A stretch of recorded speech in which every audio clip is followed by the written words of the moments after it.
असलम भाई, खैरियत तो है, आप इतने परेशान क्यों हैं? यार मैं आपका दोस्त हूँ, मेरे साथ ही डिस्कस कर ले। अमजद भाई, आपको तो पता है मेरी वालदा काफ़ी बीमार रही हैं। उनके इलाज के लिए दोस्तों से काफ़ी पैसे उधार लिए थे।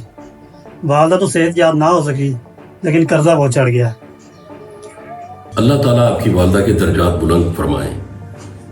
असलम भाई, मेरे लिए हुक्म करें, आपकी क्या खिदमत कर सकता हूँ? अमजद भाई, और तो कुछ नहीं, अगर थोड़ी सी रकम मिल जाती तो दोस्तों का कर्जा उतार देता।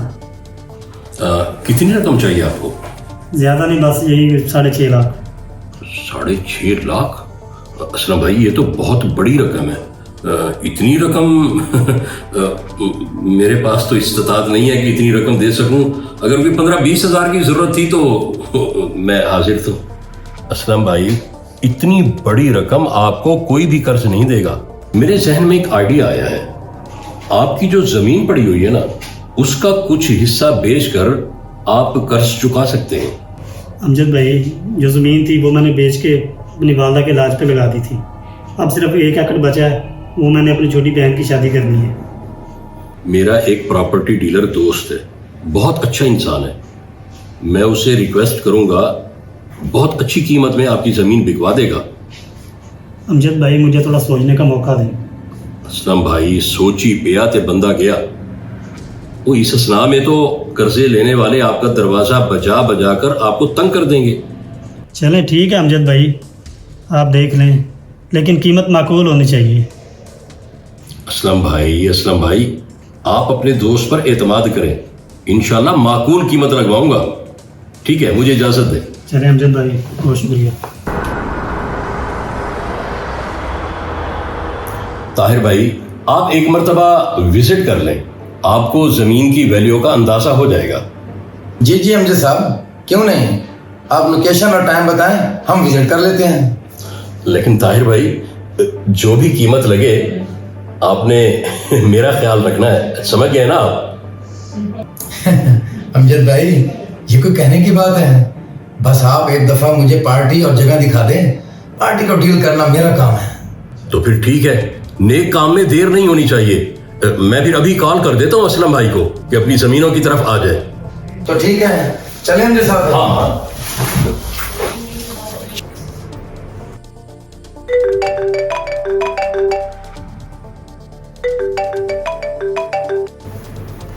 अस्सलाम वालेकुम। जी असलम भाई, आपका काम हो गया है। अच्छा, ठीक है, ये तो आपने बहुत अच्छा किया अमजद भाई। जी, वो जो दोस्त है ना प्रॉपर्टी डीलर, और मैं आपकी ज़मीनों की तरफ ही जा रहे हैं। जी, आप ऐसा कीजिएगा कि ज़मीन के जितने भी डॉक्यूमेंट है ना, वो लेके आ जाएं। जी अमजद भाई, आप ज़मीनों पे पहुँचें, मैं कागजात लेके अभी पहुँच रहा हूँ। जी, ठीक है, मैं इंतज़ार कर रहा हूँ वहाँ पर आपका। बस पहुँचे, आप पहुँचे। ओके जी, मेहरबानी।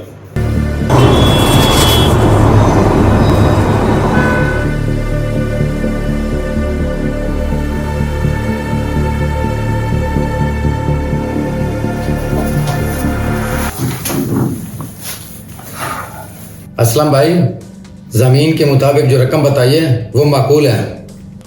ताहिर भाई, आपकी बात बिल्कुल ठीक है, लेकिन आप थोड़ा ख्याल भी तो करें ना कि असलम भाई बहुत परेशान है बेचारे।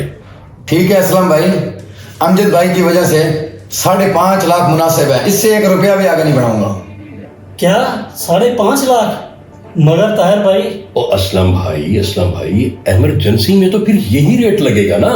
बात को समझने की कोशिश क्यों नहीं कर रहे आप? लेकिन अमजद भाई, पिछले साल तो मेरे इस एकड़ का 12.5 लाख लगा था, लेकिन अब तो ज्यादा होना चाहिए। मगर असलम भाई, इस साल मार्केट बहुत डाउन जा रही है। आपके इतने इसरार की वजह से 6 लाख रुपए नकद दे सकता हूँ, इससे ज्यादा नहीं।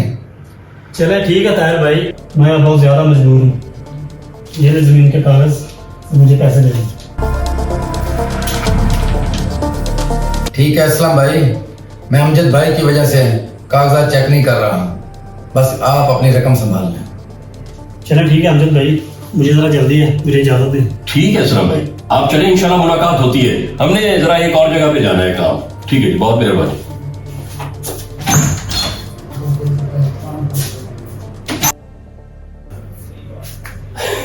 ताहिर भाई, सौदा तो तय हो गया। अब आप जल्दी से मेरे 5 लाख मुझे दें, क्योंकि सौदा 10 लाख में डन हुआ था आपका और मेरा। हाँ हाँ अमजद भाई, क्यों नहीं, जो बात तय हुई है वो तय हुई है। लेकिन आपको पता है बैंक टाइम खत्म हो गया है, सुबह है 9 बजे चलते हैं, पैसे भी निकलवा के दे दूंगा और भाई को खाना भी खिलाऊंगा। ठीक है ताहिर भाई, बहुत शुक्रिया, बहुत मेहरबानी। बहुत शुक्रिया। लेकिन जहन में रखिएगा 5 पूरा होना चाहिए, पिछली डील की तरह अब मैं क्रेडिट नहीं छोड़ूंगा आपके पास।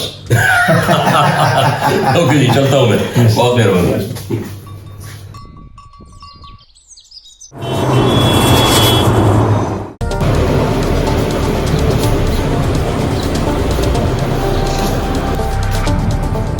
माशाल्लाह, खैर तो है ना। तैयार होके कहाँ जा रहे हो? अबू जान, एक बहुत अच्छी डील थी, वहां जा रहा हूँ। सारी बात तय हो चुकी है, दुआ करें कि आज फाइनल हो जाए और पेमेंट भी मिल जाए। बेटा, मेरी एक बात याद रखना, ये जो प्रॉपर्टी डीलिंग का काम है ना, इसमें हर शख्स लालची हो जाता है, लेकिन आपने कभी ईमानदारी का साथ नहीं छोड़ना। देखना, अल्लाह आपको बहुत कुछ अदा करेगा। बाबा जानी, मुझे आपकी हर नसीहत याद है और मेरी हमेशा यही कोशिश होती है कि आपकी बातों पर अमल करके अपनी जिंदगी गुजारूं। मुझे इजाजत। हाँ हाँ बेटा, क्यों नहीं, मेरी दुआएं आपके साथ हैं। जाओ बेटा।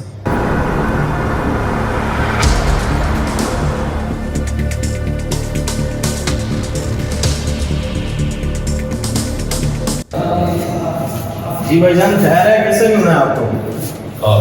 भाई वो ताहिर भाई प्रॉपर्टी वाले लॉक है दरवाजा, अभी तक आए नहीं।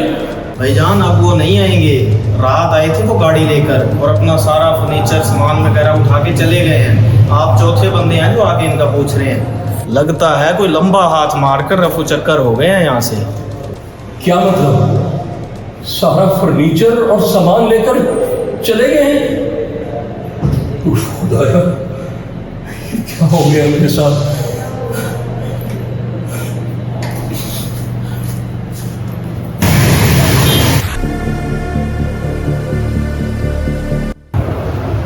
अमजद बेटा, कब आए आप? अमजद बेटा, खैरियत तो है, क्यों इतने परेशान बैठे? बाबा जी ने क्या बताऊं आपको, वो मेरा प्रॉपर्टी डीलर जो था दोस्त, वो लुटिया डुब हो गया है मेरी, सब कुछ लेकर रफू चक्कर हो गया है। बहुत अच्छी डील थी, लेकिन मुझसे एक गलती और कोताही हुई है बाबा जानी। वो क्या बेटा, क्या कोताही हुई है आपसे? बाबा जानी, आप हमेशा मुझे नसीहत करते रहे हैं, मुझे समझाते रहे हैं कि मैं अपना काम ईमानदारी से करूं, लेकिन आज मुझसे बहुत बड़ी गलती हुई है। मेरी नीयत में फतूर आ गया था। जिस दोस्त की ज़मीन की मैंने डील कराई थी, उसमें से 5 लाख रुपए का मैंने अपना हिस्सा लेना चाहा, लेकिन वो प्रॉपर्टी डीलर मेरा हिस्सा भी और मेरा कमीशन भी लेकर शहर छोड़कर भाग गया है। मुझे बहुत पछतावा हो रहा है बाबा जानी कि मैंने आपके लाख समझाने के बावजूद आपकी बातों पर अमल नहीं किया। देखो अमजद बेटा, अगर तुम्हें पछतावा हो रहा है तो इसका मकसद है तुम्हारा ज़मीर जिंदा है अभी। और हमेशा याद रखना, नीयत जो होता है अमल का बीज होता है, इसी से ही ज़िंदगी का तनावर दरख्त बनता है। ज़िंदगी में अपनी नीयत हमेशा साफ सुथरी और नेक नीति पे कायम फैसले करो, इंशाल्लाह सारी ज़िंदगी कामयाब। बाबा जानी, आइंदा ज़िंदगी में इंशाल्लाह मैं कभी भी आपको मायूस नहीं करूँगा और नीयत की खेती में हमेशा सच के बीज ही बोऊंगा। चैनल सब्सक्राइब करके बेल आइकन प्रेस करें, वीडियो लाइक करके दोस्तों में शेयर जरूर करें, क्योंकि मस्बत पैगाम आगे पहुंचाना भी सदका है।